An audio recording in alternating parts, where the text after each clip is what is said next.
नमस्कार दोस्तों, स्वागत है आप सभी का आज के मुख्य समाचार के इस वीडियो में। जी हां दोस्तों, मोदी सरकार की तरफ से बड़ी और महत्वपूर्ण खबर अपडेट निकल कर आ रही है, जिसकी सटीक जानकारी हम आपको इस वीडियो में देंगे। बस आप इस वीडियो के साथ अंत तक बने रहिए। इसी के साथ दोस्तों, आज की बड़ी खबरों में आपको बताएंगे कि अगर आपके फोन में है पबजी तो तुरंत कर दें डिलीट, वरना हो सकती है सजा। और अगली बड़ी खबर की बात करें तो सरकार का बड़ा फैसला, अब नहीं छपेंगे कैलेंडर और डायरी समेत ये चीजें, जानिए क्यों। और अगली बड़ी खबर की बात करें तो प्रधानमंत्री की हत्या की रची जा रही थी साजिश, जानिए कैसे हुआ खुलासा। और अगली बड़ी खबर की बात करें तो चीन के 500 सैनिकों को खदेड़कर 4 किलोमीटर अंदर घुस गई भारतीय सेना, चीन के उड़े होश। और अगली बड़ी खबर की बात करें तो खेतों में अब नहीं बना सकेंगे घर, अगर नहीं माने तो लगेगा भारी जुर्माना। और अगली बड़ी खबर की बात करें तो स्कूल की कैंटीन में अब नहीं मिलेगा बर्गर, पिज्जा समेत ये चीजें, सरकार के नए नियम जल्द होंगे लागू। और अगली बड़ी खबर की बात करें तो अब घर बैठे करा सकते हैं कोरोना संक्रमण की जांच। पूरी खबर जानने के लिए बने रहिए हमारे साथ। जी हां दोस्तों, ऐसी और भी कई बड़ी खबरों की अपडेट निकल कर आ रही है, जिसकी सटीक जानकारी हम आपको इस वीडियो में देंगे। लेकिन उससे पहले आपसे एक छोटी सी रिक्वेस्ट है कि मुझे इस वीडियो को बनाने में बहुत मेहनत लगती है, तो इस मेहनत के लिए वीडियो पर एक लाइक जरूर कीजिएगा। साथ ही वीडियो के नीचे दिए गए इस लाल बटन को दबाकर चैनल को सब्सक्राइब कीजिए और इस घंटी को भी दबाइए, ताकि आपको दिन भर की बड़ी खबरों की जानकारी लगातार मिलती रहे। तो चलिए दोस्तों, एक एक करके सभी बड़ी खबरों के बारे में जान लेते हैं। तो दोस्तों, आज की पहली बड़ी खबर की अपडेट की बात करें तो अगर आपके फोन में पबजी है तो तुरंत कर दे डिलीट, वरना हो सकती है सजा। जी हां, भारत सरकार ने पबजी समेत कई चाइनीज ऐप को भारत में हमेशा के लिए बंद कर दिया है। अगर इनमें से कोई भी ऐप आपके फोन में है, खासकर पबजी, तो उसे तुरंत कर दीजिए डिलीट, क्योंकि ये आपकी पर्सनल यानी कि निजी जानकारी अपने देश चीन भेजता है, जिससे आपकी प्राइवेसी को खतरा है। इसलिए भारत सरकार ने अपने हर नागरिक से निवेदन किया है कि वो पबजी को तुरंत अपने फोन से हटा दे और भारत की रक्षा, सुरक्षा, संप्रभुता और अखंडता के लिए सरकार का सहयोग करे, क्योंकि टिकटॉक की तरह ही पबजी भी भारत की निजी जानकारी अपने देश यानी कि चाइना भेज रहा था। इसीलिए सरकार ने इसे हमेशा के लिए भारत में बंद कर दिया है। वैसे दोस्तों, आपके फोन में अभी भी पबजी है या नहीं, नीचे कॉमेंट करके जरूर बताइएगा।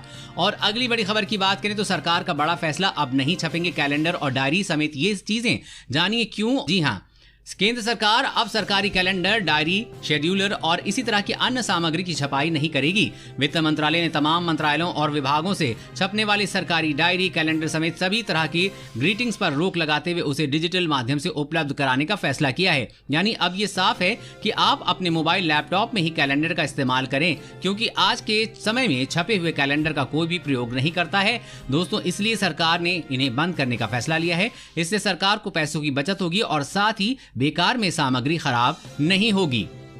और अगली बड़ी खबर की बात करें तो स्कूल की कैंटीन में अब नहीं मिलेगा बर्गर, पिज्जा समेत ये चीजें, सरकार के नए नियम जल्द होंगे लागू। जी हां, अगले सत्र में देश भर के किसी भी स्कूल में जंक फूड नहीं मिलेगा। मिली जानकारी के मुताबिक स्कूल फूड को लेकर फूड रेगुलेटर FSSAI रेगुलेशन तैयार कर चुका है। स्कूल कैंपस के 50 मीटर तक जंक फूड के एडवर्टीजमेंट नहीं लग सकेंगे। हर स्कूल कैंटीन को लाइसेंस लेना अनिवार्य होगा। राज्यों में एडवाइजरी कमेटी बनाने के लिए कहा जाएगा, जो स्कूलों के खान पान पर नजर रखेंगे। स्कूलों में मिड डे मील या कैंटीन में भोजन देने वाले व्यक्ति या संस्था को खुद को FBOS के रूप में रजिस्टर कराना होगा। इसके लिए लाइसेंस लेना होगा। स्कूल के कैंपस में 50 मीटर के दायरे में जंक फूड यानी कि ऐसे खाद्य पदार्थ जिनमें ज्यादा नमक, शुगर या फैट है की बिक्री पर रोक होगी। स्कूली बच्चों के बीच सुरक्षित भोजन और संतुलित आहार को बढ़ावा देने के लिए स्कूल कैंपस को ई-राइट कैंपस में बदलने के लिए प्रोत्साहित किया जाएगा। साथ ही स्कूल परिसर में इसके 50 मीटर के दायरे में जंक फूड के विज्ञापन पर रोक होगी। और अगली बड़ी खबर की बात करें तो प्रधानमंत्री मोदी की हत्या की रची जा रही थी बड़ी साजिश, जानिए कैसे हुए खुलासा। प्रधानमंत्री नरेंद्र मोदी को जान से मारने की बड़ी साजिश रची जा रही थी और उसको लेकर बड़ा खुलासा हुआ है। मिली जानकारी के मुताबिक राष्ट्रीय जांच एजेंसी के हाथ कुछ धमकी भरे ऐसे मेल लगे हैं, जिनमें इस बात का खुलासा हुआ है ईमेल के कंटेंट की जांच की जा रही है। इस मामले में NIA ने उचित कार्रवाई करने का अनुरोध किया है। फिलहाल NIA पूरे मामले की जांच में जुटा हुआ है। इसे लेकर गृह मंत्रालय ने SPG को भी सूचित किया है। ये खुलासा ऐसे समय हुआ है जब PM मोदी के प्रति नफरत की राजनीति को बढ़ावा दिया जा रहा है और हत्यारों को उकसाया जा रहा है। ईमेल का पता लगने के बाद बाहरी तत्वों पर नजर रखी जा रही है। भारत के बाहर के रहने वाले अपराधी और आतंकी तत्वों पर नजर रखी जा रही है। खतरे के मद्देनजर PM मोदी के लिए सुरक्षा कवच बढ़ा दिया गया है। और अगली बड़ी खबर की बात करें तो युद्ध की नौबत आई तो चीन को चुकानी पड़ सकती है भारी कीमत। भारत को मिल सकता है अमेरिका जैसे शक्तिशाली देशों का समर्थन। जी हां, चीन अपनी विश्वासघात नीति के कारण अमेरिका, ब्रिटेन, फ्रांस, ऑस्ट्रेलिया या फिर जापान जैसे देश को दुश्मन बना चुका है। ऐसी परिस्थिति में अगर युद्ध छिड़ता है तो इस बात की संभावना है कि भारत को इन देशों का का समर्थन मिल सकता है। पीएम मोदी की नई विदेश नीति के कारण इन देशों के साथ भारत के संबंध बहुत अच्छे बने हैं। चीन ने भारत के साथ साथ अमेरिका जैसे ताकतवर देशों को भी अपना दुश्मन बना लिया है। दक्षिण चीन सागर में दोनों देशों के बीच गतिरोध साफ देखा जा सकता है। ऐसे में अगर चीन भारत के साथ युद्ध में जाने की कोशिश करता है तो उसे भारी कीमत चुकानी पड़ सकती है। और अगली बड़ी खबर की बात करें तो अब घर बैठे भी करा सकते हैं कोरोना संक्रमण की जांच। जाने कैसे? जी हां, राजधानी दिल्ली में अब घर बैठे भी कोरोना संक्रमण की जांच कराई जा सकती है। उपराज्यपाल अनिल बैजल ने दिल्ली आपदा प्रबंधन प्राधिकरण की बैठक में इस प्रकार की सुविधाएं जुटाने के निर्देश अधिकारियों को दिए हैं। उन्होंने कहा है कि कोरोना संक्रमण के मामलों की जांच में तेजी लाई जानी चाहिए। राजधानी में आम लोगों की मांग पर कोरोना जांच कराने के लिए हेल्पलाइन नंबर की शुरुआत की जाएगी। इस नंबर के जरिए ऐसे व्यक्ति जिनके अंदर कोविड-19 के लक्षण हैं वो परीक्षण के लिए समय बुक करा सकेंगे। इसके बाद उनके घर पर जाकर कोरोना का परीक्षण किया जाएगा। सूत्रों की माने तो इस योजना के पहले चरण में वरिष्ठ नागरिकों, महिलाओं और बच्चों को शामिल किया जाएगा। इसके साथ ही लोगों को ये विकल्प भी दिया जाएगा कि वो हेल्पलाइन नंबर पर समय बुक कराकर नजदीकी जांच केंद्र जाकर वहां पर परीक्षण करा सकें। और अगली बड़ी खबर की बात करें तो खेतों में अब नहीं बना सकेंगे घर। अगर नहीं माने तो लगेगा भारी जुर्माना। जी हाँ, आपने अक्सर देखा होगा कि लोग खेतों में मकान बनाकर रहने लगते हैं, लेकिन अब खेत मालिक भी मकान नहीं बना सकेंगे। रजिस्ट्री कराते समय स्पष्ट करना होगा कि खरीदे गए खेत में खेती ही की जाएगी। अगर खेत में मकान बनाया तो मकान मालिक पर जुर्माना लगाया जाएगा। खेत और आवासीय भूखंड की रजिस्ट्री कराने के लिए दिए जाने वाले राजस्व में काफी अंतर होने के कारण लोग खेत की रजिस्ट्री कराकर वो मकान बनाकर राजस्व की चोरी कर रहे हैं। आबादी के पास वाले खेतों की रजिस्ट्री होने के बाद वहां का स्थलीय निरीक्षण भी किया जाएगा। शहर और कस्बों की आबादी के पास वाले खेतों की रजिस्ट्री होने पर राजस्व विभाग की नजर रहेगी। रजिस्ट्री होने के बाद 1 साल के अंदर 2 या 3 बार संबंधित सब रजिस्ट्रार रजिस्ट्री किए गए खेत का स्थलीय निरीक्षण करेंगे। अगर वहां मकान बना पाया जाता है तो मकान मालिक के खिलाफ कार्रवाई करके जुर्माना वसूला जाएगा। दोस्तों, वीडियो में और भी काफी महत्वपूर्ण खबरें बची हुई हैं, इसीलिए इस वीडियो के साथ बने रहिए। और अगली बड़ी खबर की बात करें तो गाड़ी चलाने वालों के लिए सरकार ने किया बड़ा ऐलान, लागू होगा ये नियम। जी हाँ, सड़क परिवहन एवं राजमार्ग मंत्रालय की नई गाइडलाइन के मुताबिक अगले साल जनवरी से उन गाड़ियों में भी FAS टैग लगाना अनिवार्य होगा जिनका रजिस्ट्रेशन 1 दिसंबर 2017 से पहले हुआ है।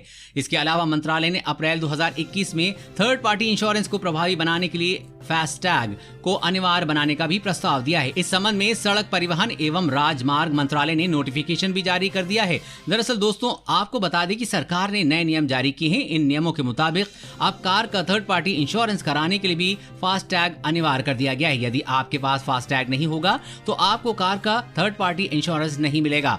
अप्रैल 2021 से गाड़ी का थर्ड पार्टी इंश्योरेंस कराने के लिए फास्टैग जरूरी होगा। और अगली बड़ी खबर की बात करें तो चीन के 500 सैनिकों को खदेड़कर 4 किलोमीटर अंदर घुस गई भारतीय सेना। चीन के उड़े होश। जी हां, लद्दाख में वास्तविक नियंत्रण रेखा यानी कि LAC पर तनाव का माहौल लगातार बना हुआ है। पिछले दिनों भारत और चीन के सैनिकों के बीच पैंगोंग झील के पास झड़प की खबर आई थी। भारतीय सेना ने पीपुल्स लिबरेशन आर्मी को पीछे ढकेल रणनीतिक रूप से एक अहम पोस्ट पर कब्जा कर लिया है। आखिर कैसे भारतीय सैनिकों ने मोर्चे पर चीन के सैनिकों को मुंहतोड़ जवाब दिया, इसको लेकर अब लगातार खबरें आ रही हैं। सूत्रों के मुताबिक झड़प के दौरान भारतीय सेना ने चीन के करीब 500 सैनिकों को घेर लिया। इसके बाद हमारे सैनिक 4 किलोमीटर अंदर घुस गए जहां पहले चीन का कब्जा था। भारतीय सैनिकों की बहादुरी देख चीनी सैनिक वहां से भाग निकले। और अगली बड़ी खबर की बात करें तो देश के 5 राज्यों में कोरोना का सबसे बड़ा कहर, 70% मौतें यहीं पर। जी हां, देश के 5 राज्यों में कोरोना वायरस के एक्टिव मामलों का 62% केस लोड है, जिसमें महाराष्ट्र में सबसे ज्यादा मामले हैं। स्वास्थ्य मंत्रालय ने बताया है कि देश में तमिलनाडु, उत्तर प्रदेश, कर्नाटक, आंध्र प्रदेश और महाराष्ट्र में देश के 62% से ज्यादा एक्टिव मामले हैं। उन्होंने कहा कि आंध्र प्रदेश, दिल्ली, कर्नाटक, तमिलनाडु, महाराष्ट्र में ही देश में कोरोना से होने वाली मौतों के 70% मामले सामने आए हैं। साथ ही चेतावनी दी है कि आने वाले दिनों में इन राज्यों के हालात और भी खराब हो सकते हैं।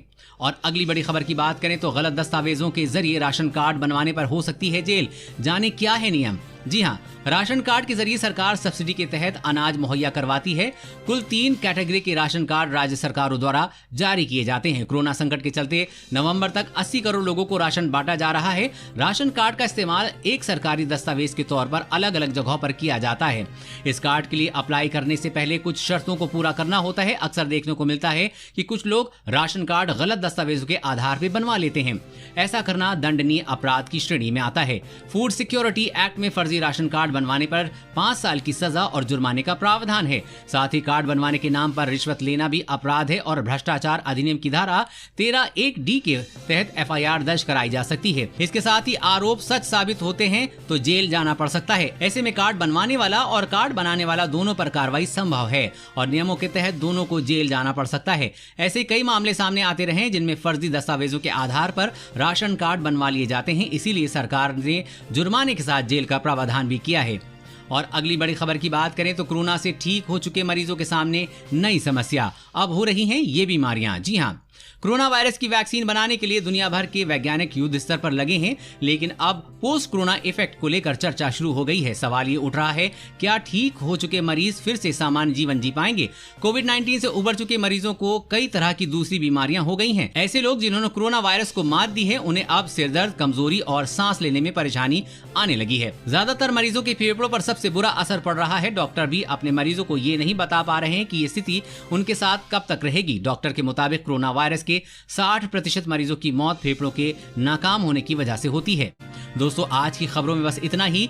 इसी तरह हर रोज काम की खबरें जानने के लिए आप हमेशा हमारे साथ जुड़े रहें। हमारे साथ जुड़ने के लिए वीडियो के नीचे दिए गए इस लाल बटन को दबाइए और साथ ही इस घंटी को भी दबाइए ताकि आपको हर खबर की सटीक जानकारी मिल सके।